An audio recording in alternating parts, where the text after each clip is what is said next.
વર્ષે પાણી આવે, પણ આ વખતે તો પહેલા જ વરસાદમાં આટલા સુધી પાણી આવી ગયું છે. નથી કોઈ સમય છોકરા લેવાનો સમય, નથી કોઈ સામાન ચડાવવાનો સમય, કેમ કે અડધો કલાકની અંદર ઘરમાં ખૂબ જ પાણી આવી ગયું છે. તમામ વસ્તુ આ સોફા તો ઉતારવાની બીક લાગે, ડર લાગે છે ને ઉતારવા નથી હતા પાણી. તમે સોફા હજી સુધી ઉપર લટકાવીને રાખ્યા છે? પાણીના ડરથી ઉતારે નથી અમે. અને આ ઘરઘંટી છે, કોઈ સામાન ચડાવવાનો ટાઈમ મળ્યો નથી અમને.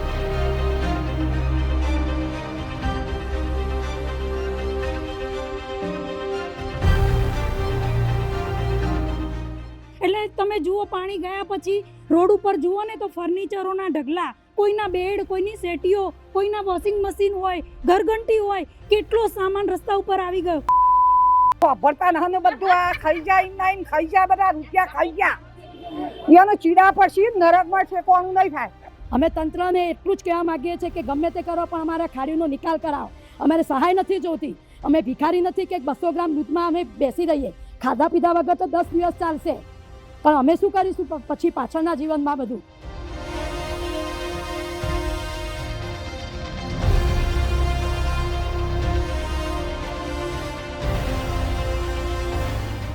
અમારે કોઈ સહાયની જરૂર નથી. અમે કરોડોપતિ છીએ, પણ આ તમારા તંત્રના લીધે અત્યારે અમે રોડ સાફ કરતા, ભિખારી કરતા પણ ખરાબ અમારી હાલત છે. અમારા રોવાથી કંઈ થતું નથી, કારણ કે આ પથ્થરના માણસો છે. આ લોકોની કોઈ અસર જ નથી થતી.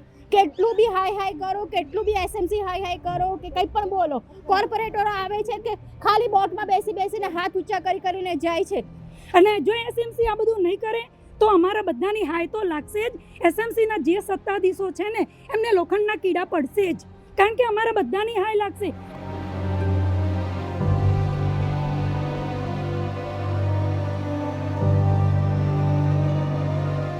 જો સિંધુ નદીનું પાણી સરકાર રોકી શકતી હોય, અટકાવી શકતી હોય, તો આ તો એક ખાડી છે. હવે આ ખાડી પૂરતી અમે થાકી ગયા છીએ.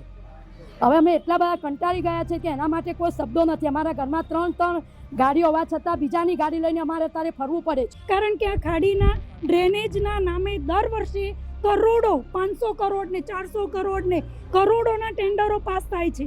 અને એમાંથી થાય છે શું? એક જેસીબી આવે, 2-3 પાવડા આમથી આમ કરે અને સફાઈ પૂરી થઈ ગઈ.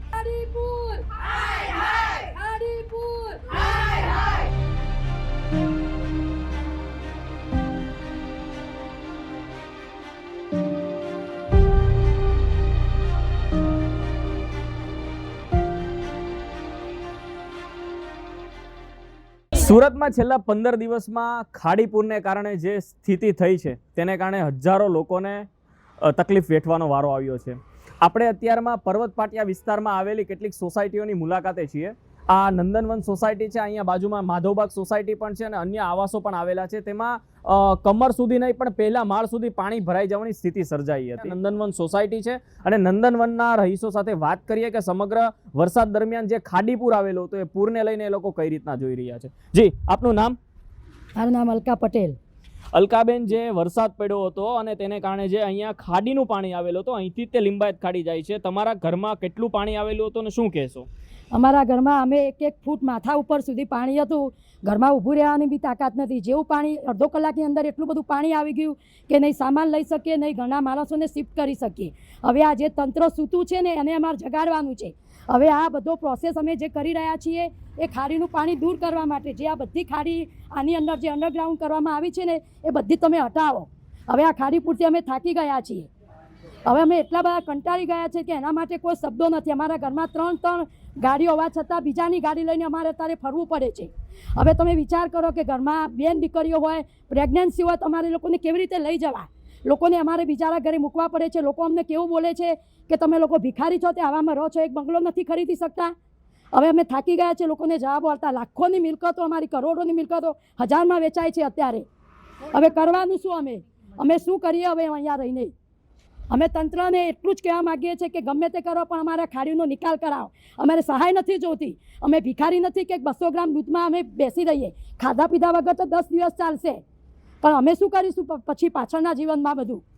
છોકરા બહેરા બધાને ક્યાં મૂકવાના? અમારે બધા લોકો થાકી ગયા છે. અમારે કોઈ સહાયની જરૂર નથી. અમે કરોડોપતિ છીએ, પણ આ તમારા તંત્રના લીધે અત્યારે અમે રોડ સાફ કરતા, ભિખારી કરતા પણ ખરાબ અમારી હાલત છે. હવે એનો જવાબદાર કોણ છે? એસએમસી.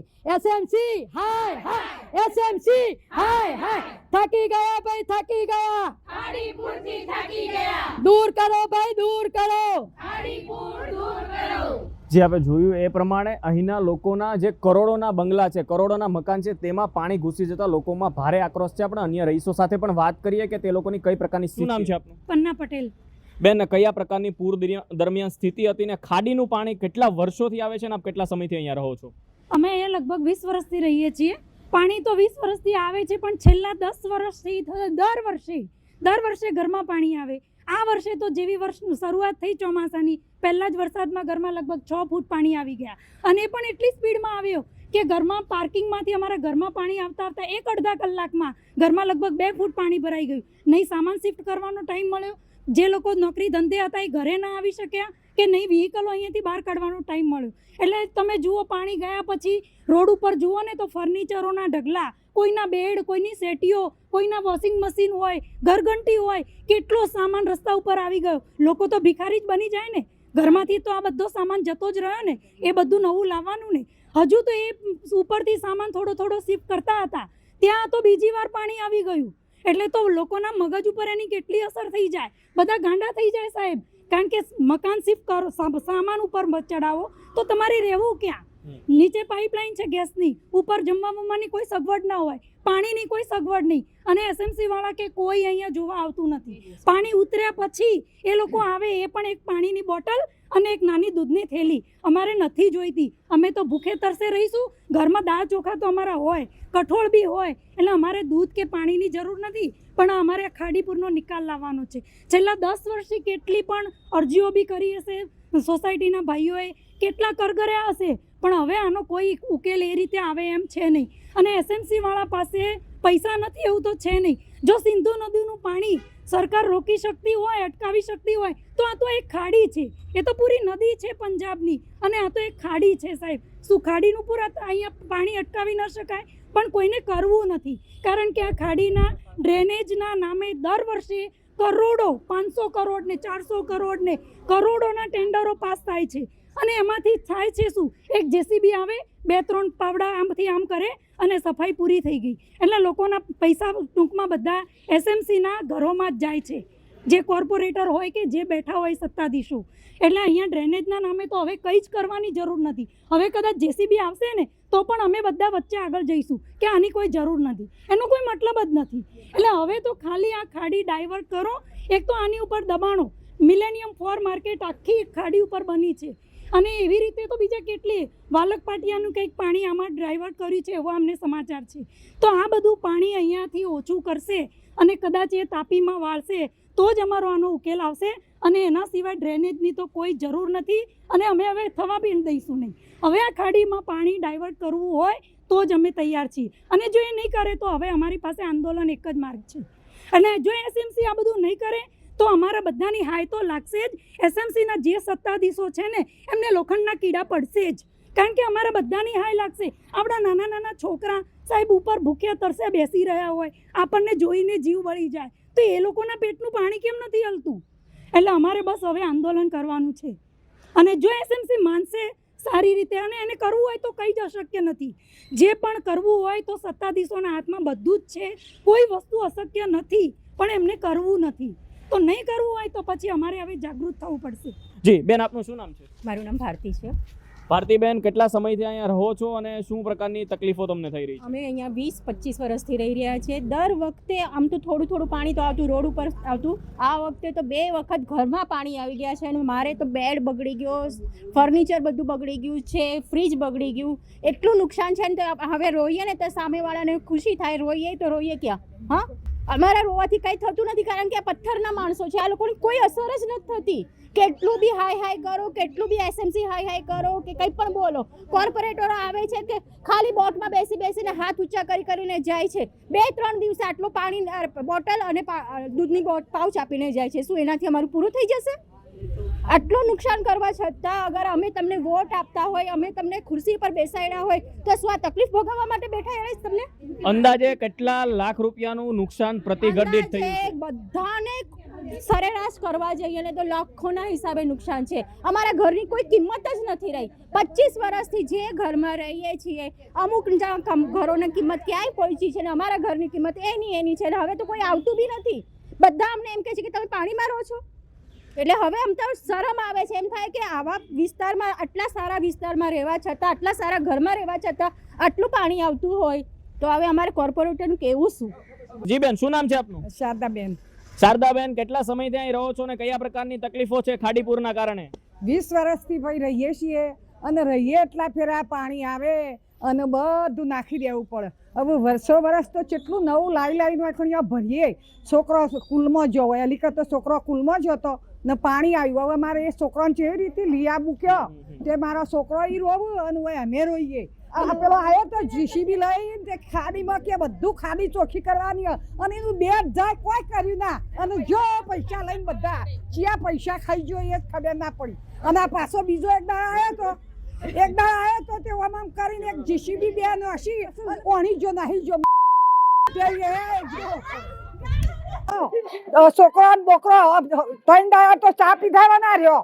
ચોથી દૂધ લાવવું અને ફીસ હતો ને લાઈટ નથી, ચોથી દૂધ રે ભરતા ને બધું આ ખાઈ જાય બધા રૂપિયા ખાઈ ગયા. એનો ચીડા પછી નરકમાં ઠેકવાનું નહીં થાય. તાણી ચીડા પછી ખાડીપુરના કારણે ક્યાં સુધી પાણી આવ્યું હતું આપણે જોઈએ. ઘરમાં કે આ જે નંદનવન સોસાયટી છે, નંદનવન સોસાયટીના એક ઘરમાં આપણે આવ્યા છીએ અને ત્યાં કેટલે સુધી પાણી ભરાયું હતું એમના નિશાન પણ તમે સ્પષ્ટ રૂપે જોઈ શકો છો. અને અહીંના જે માલિક છે એમની સાથે પણ વાત કરીએ કે કેટલે સુધી પાણી હતું ને એમને શું શું નુકસાન છે. જી બેન, આપનું નામ શું છે? શીલાબેન. શીલાબેન, જે ખાડીપુર આવેલું હતું આ નંદનવન સોસાયટીમાં, અહીંયા કેટલા વર્ષથી તમે રહો છો ને આ કેટલા વર્ષથી તમારી પાસે ઘર છે? અહીંયા અમે લગભગ 10 વર્ષથી રહીએ છીએ, પણ આ લગભગ દર વર્ષે પાણી આવે, પણ આ વખતે તો પહેલા જ વરસાદમાં આટલા સુધી પાણી આવી ગયું છે. નથી કોઈ સમય છોકરા લેવાનો સમય, નથી કોઈ સામાન ચડાવવાનો સમય, કેમ કે અડધો કલાકની અંદર ઘરમાં ખૂબ જ પાણી આવી ગયું છે. સોફા પલળી ગયા છે, ફ્રીજ પલળી ગયું છે, વોશિંગ મશીન પલળી ગયું છે, બધું જ નુકસાન થઈ ગયું છે. હવે કોઈ રિપેરમાં આવતું નથી, કોઈ ધ્યાન દેતું નથી. હવે તો શું કરવું તમે કયો? કઈ કઈ વસ્તુ પલળી ગઈ છે? અને જ્યારે અડધો જ કલાકમાં તમે કહો છો પાણી આવી ગયું, કારણ કે વરસાદ તો ધીમી ધારે હતો, પરંતુ અડધો જ કલાકમાં પાણી આવી જવાનું કારણ શું છે? અડધો જ કલાકમાં બસ આ ખાડીના લીધે. ખાડી ભરપૂર આવે પછી તો તે દિવાલ ઉપરથી પાણી આવી જાય. શેરીમાં ધીમે ધીમે પાણી આવે પણ બધું જ ખાડીનું પાણી અંદર શેરીની અંદર ડાયવર્ટ થાય છે. પછી તો આખા માધવબાગમાં ભરપૂર દરિયાની જેમ આખું સમંદર ભરાઈ જાય છે. જ્યારે પાણી ભરાણું હતું તમારા ઘરમાં પહેલા માળ સુધી પહોંચી ગયું હતું ત્યારે તમે લોકો ક્યાં હતા અને પરિવારમાં કેવો માહોલ હતો? પરિવારમાં બધા રાડા રાડી અને સામાન દોડા દોડી, કેમ કે ઘડીક વારમાં જ પાણી આવી ગયું. કયો સામાન લેવો અને બૈરાઓથી મશીન ને ફ્રીજ ને એવું ઉચકાય. જેન્ટ્સ લોકો રસ્તામાંથી આવી શકતા નહોતા. એ લોકો આવી અને 2 કલાક ગાડી રોડ પર મૂકે, કોઈની ગાડી તણાઈ જાય, ગાડીના બધાય નુકસાન. અને એ લોકો આવે ત્યાં અમે બૈરાઓ લોકો કેટલુંક ઉપર લઈએ. નો કબાટ ઉપર ચડે, ફ્રીજ ઉપર ચડે, વોશિંગ મશીન ઉપર ચડે. પછી છોકરાને સ્કૂલે લેવા જવા નો વાન અંદર આવી શકે. અમે શું કરીએ? અમારે ગંભીર બહુ હાલત હતી. એટલે બધું જ પલળી ગયું. આપણે જોયું એ પ્રમાણે જે આ ઘર હતો અહીંયા સુધી અહીંયા નિશાન જોઈ શકાય છે. આ દિવાલના માથા ઉપરનો પણ ભાગ છે, મારા માથાના વધારે ઉપરનો પણ ઊંચાઈનો ભાગ છે, ત્યાં સુધી પાણી આવી ગયું હતું. અને અહીંના રહીશોનું કેવું છે માત્ર અડધી જ કલાકના ગાળામાં એક સાથે પાણી એક સામટો આવી ગયું. આ પાણી કુદરત રીતે નહીં, પરંતુ જે અહીંયાથી લિંબાયતની જે ખાડી પસાર થાય છે એ ખાડીના કારણે જે પાણી એકાએક આવી ગયું હતું તેના કારણે લોકોના ઘરોમાં પાણી ઘૂસી ગયા હતા અને ઘરોમાં જે બી વસ્તુ હતી બધી પલળી ગઈ હતી અને ભારે નુકસાન થયું હતું. જી બેન, આપનું નામ શું છે? પિંકીબેન. બેન, આપણે કેટલું નુકસાન થયું હતું અને તમારા ઘરમાં ક્યાં સુધી પાણી છે? 6 ફૂટ પાણી હતું અને તમામ નુકસાનથી ઇલેક્ટ્રિક વસ્તુ બધી બગડી ગઈ છે. મારે વોશિંગ મશીન ગણો, ફિલ્ટર ગણો, તમામ વસ્તુ. આ સોફા તો ઉતારવાની બીક લાગે, ડર લાગે છે, ઉતારવા નથી હતા. પણ તમે સોફા હજી સુધી ઉપર લટકાવીને રાખ્યા છે? પાણીના ડરથી ઉતારે નથી અમે. અને આ ઘરઘંટી છે, કોઈ સામાન ચડવાનો ટાઈમ મળ્યો નથી અમને. અમે જમતા પાણી આવી ગયું છે. બીજું શું શું નુકસાન થયું? બધું પલળી ગયું છે અમારે. કપડાં, વોશિંગ મશીન, તમામ વસ્તુ બગડી ગઈ. ઇલેક્ટ્રિક વસ્તુ સાધન મૂકીને દોડવાનો ટ્રેક્ટર આવે છે ને એમ કે એમાં ઉતરતા સ્લીપ થઈ ગયા. અહીંયા સાધન કે ધોરણ ટ્રેક્ટર ઊંટું ટેમ્પો હોય ચડાવવા માટે ટાઈમ નહીં મળ્યો. તમે જોયું એ પ્રમાણે ઢોર ભરવાના જે ટ્રેક્ટરમાં અહીંના લોકોને જે બહાર લઈ જવામાં આવતા હતા અથવા તો રેસ્ક્યુ કરવામાં આવતા હતા, એમાં ચડતી વખતે જે અહીંના રહીશ છે એમના હાથ સ્લીપ થતા, પગ સ્લીપ થતા તેમનો હાથમાં ફ્રેક્ચર આવ્યું હતું. એ પણ ઘટના બની હતી. તમે જોઈ શકાય જે રહીશોમાં રોષ છે કે જેને કારણે જે અહીંયા પૂરની સ્થિતિ એકાએક આવી ગઈ હતી ને આ સ્થિતિને કારણે જે લોકોમાં ભારે હાલાકીનો સામનો કરી રહ્યા હતા અને અત્યારમાં પણ હજી વરસાદની આગાહી આગામી દિવસોમાં કરવામાં આવી છે. તેને લઈને પણ અત્યારમાં જે અહીંયા મારી પાછળ જુઓ તો હજી જે હિંચકા છે, હિંડોળા છે એને ઉપર જ રાખેલા છે, નીચે રાખેલા નથી. આ સમગ્ર જે ઘટના ઘટી છે એ માત્ર અને માત્ર ખાડીપુરના કારણે ઘટી છે. એવું કહી શકાય કે કાને બહેરા અને આંખે આંધળા અધિકારીઓને ખાડીપુર નથી દેખાતું, પરંતુ અહીંના સ્થાનિકોને દેખાય છે. સ્થાનિકોનું એવું પણ કહેવું છે કે પાકિસ્તાનમાં જતું સિંધુ નદીનું જળ જો રોકી શકાતું હોય તો ખાડીનું અમુક માત્રામાં જે પાણી છે શા માટે ના રોકી શકાય? આ જે થોડું પાણી છે વરસાદના કારણે નહીં પરંતુ ખાડીના કારણે જે લોકોને હાલાકીનો સામનો કરવો પડ્યો છે અને જે અહીંયા કરોડોના મકાન છે, કરોડોમાં જેની કિંમત છે એ કિંમત આજે ધૂળ બરાબર થઈ ગઈ છે. એવી સ્થિતિ અહીંના રહીશોએ જોઈ છે.